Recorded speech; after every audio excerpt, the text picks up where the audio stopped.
उदर वर्णनो हे जाणे जे यज्ञ कर्म। नमस्कार। उन्हाळ्यामध्ये तेलकट मसालेदार पदार्थ खाल्ले की मग जळजळ व्हायला लागते।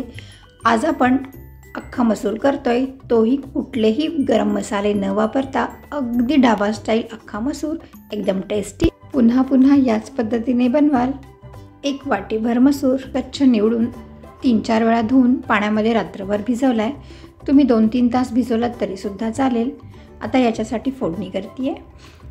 याला थोडंसं तेल जास्त घालायचं आहे। 5-6 चमचे तेल घातले, त्याच्यामध्ये एक 10-12 लसूण पाकळ्या चेचून घेतल्यात आणि त्या घातल्यात। लसूण छान सोनेरी रंग झाला की मग त्याच्यामध्ये अर्धा चमचा जिरं घातले आणि या मसूरसाठी कांदा थोडा जास्त घालायचा।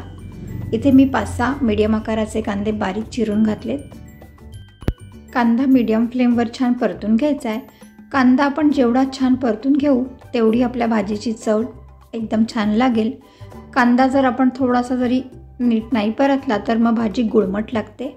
हे पहा, कांदा आता छान गुलाबी झाला आहे। याच्यामध्ये मीठ घालते आणि मीठ घालून हा कांदा अगदी गाळ होईपर्यंत शिजून घेते।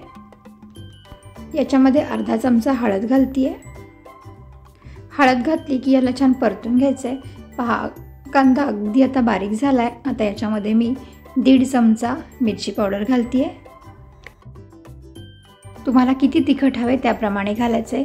याच्यामध्ये अजिबात मी कुठलेही गरम मसाले वापरले नाही, फक्त मिरची पावडर घातली आहे, तरीसुद्धा हा चवीला एकदम छान होतो। आता मसूर याच्यामध्ये घालते। मसूर घालून याला छान तेल सुटेपर्यंत परतून घ्यायचं आहे, म्हणजे मसूरला छान मसाला लागला जाईल आणि भाजीला रंगही छान येतो। एकीकडे मी पाणी गरम करत ठेवलं आहे। मसूर छान परतून झाला की मग त्याच्यामध्ये आपण गरम पाणी घालायचं आहे। पातीला याला मी 2 पेले पाणी घातलं आहे आणि मग याला चांगलं मिक्स करून घेते। याला आधी भरपूर पाणी घालायचं आहे, कारण हा आपण वरच शिजवतो आहे, त्यामुळे याला आधीच एकदाच पाणी भरपूर घालायचं आहे। आता याची गॅसची फ्लेम लो करायची आहे आणि याच्यावर झाकण ठेवायचं आहे। मी इथे चमचा असा ठेवून झाकण ठेवलं आहे, म्हणजे मग आपला मसूरचा जो मसाला आहे तो वर झाकणाला लागणार नाही। झाकणावरही पाणी ठेवते, मसूर लवकर शिजेल आणि झाकणीवरचं पाणी गरम झालं की ते आपण मसूरमध्ये घालायचं आहे। पहा, इथे मसूर छान शिजत आला आहे। हा मसूर साधारण 4 ते 5 लोकांसाठी पुरेल।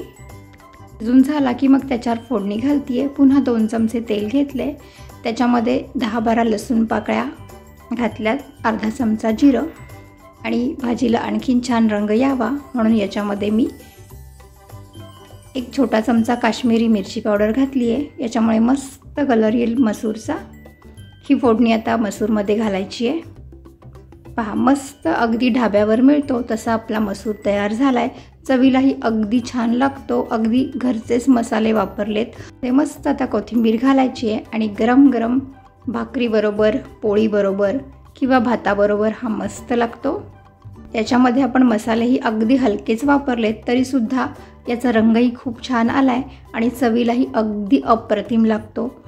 हा असा चमचमीत अख्खा मसूर तुम्ही एकदा नक्की ट्राय करा आणि रेसिपी आवडली तर एक लाईक करा, कमेंट करा, शेअर करा आणि चॅनलला अजून सबस्क्राईब केले नसेल तर सबस्क्राईब करा आणि त्याच्या बाजूचं बेलचं बटनही प्रेस करा, म्हणजे माझ्या व्हिडिओचं नोटिफिकेशन तुम्हाला मिळेल। लवकरच भेटूया एक छानशी सोपी टेस्टी रेसिपी घेऊन। धन्यवाद।